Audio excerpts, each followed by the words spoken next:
Today, when you walk into a billiard hall, everything feels familiar.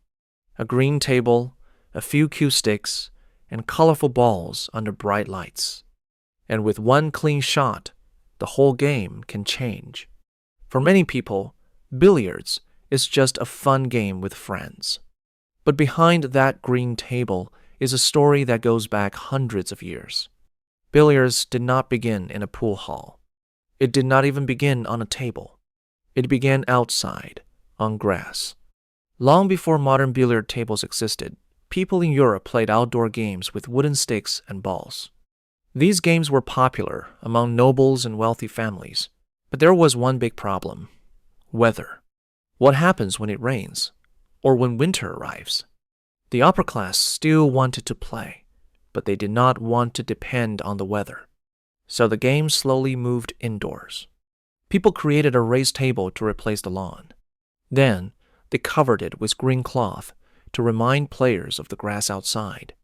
That is why many billiard tables are still green today. Once the game moved from grass to table, everything changed. On a table, every angle mattered. Billiards was no longer just about hitting a ball. It became a game of control. Early billiards was very different from what we know today. The tables were rough, and the balls were not perfectly round. At first, players used a stick with a large head, almost like a small club. But when the ball was close to the edge, that large head became a problem. So players started using the thinner end of the stick.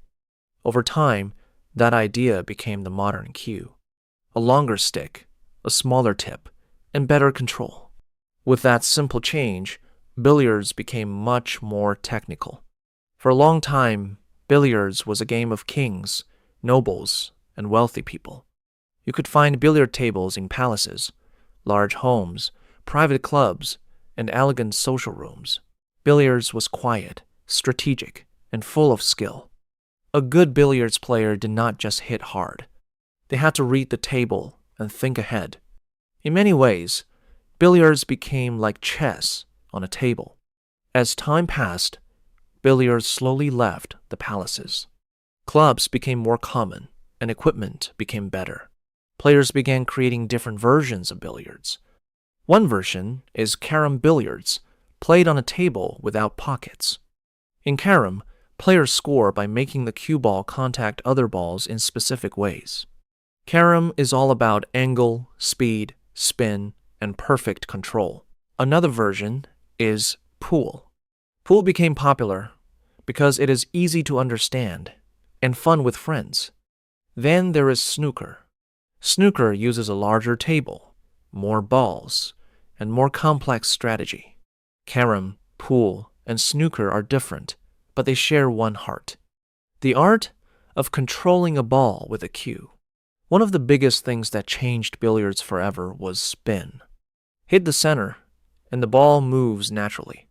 Hit low, and the cue ball can come back. Hit left or right, and the ball can spin in surprising ways. A good player thinks about where the cue ball will stop after the shot. Making one ball is good, but setting up the next shot is even better. That is why billiards becomes addictive. At first, it looks easy, but then you miss, and immediately you want to try again.